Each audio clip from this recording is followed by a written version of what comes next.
Мы сейчас находимся в детско-юношеской спортивной школе номер 3, где куются юные спортсмены.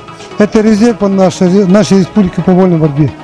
И здесь постоянно занимается, начиная вот маленьких 7-8 лет, ребята приходят, обучаются азы борьбы.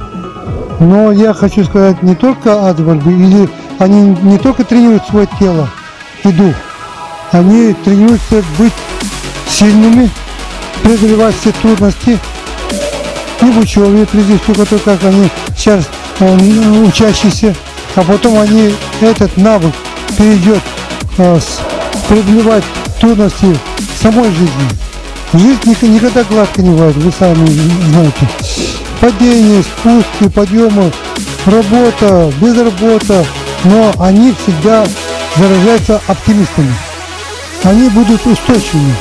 Они даже упадут, но потом все равно поднимутся. Потому что это борьба тренирует.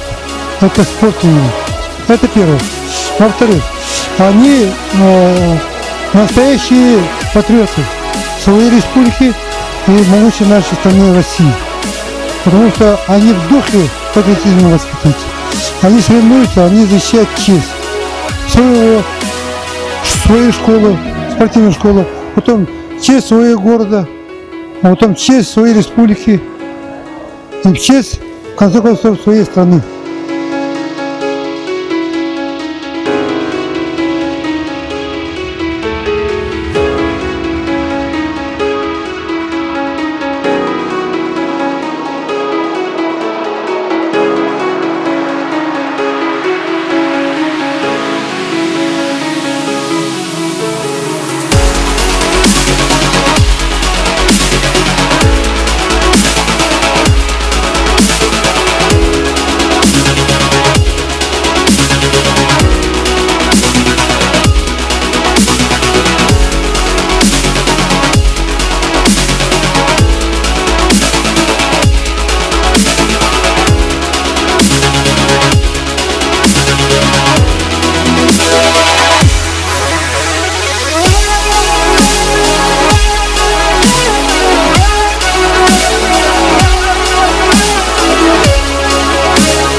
Мы сейчас акцию проводим. Сегодня Международный день борьбы.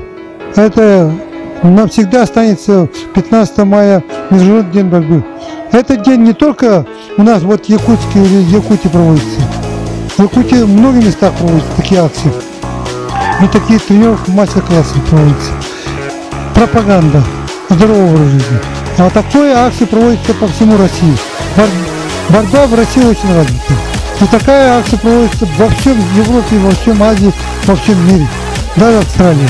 Сегодня по нашему времени ночь, а там будет вечер, у нас будет под утро, а там будет вечер, будет проводиться на центральном площади центрального вокзала в Нью-Йорке, будет матч-встреча Россия, Америка, Россия, Иран. И это будет показательное выступление, и настоящая борьба будет, что борьба есть, было, есть и будет.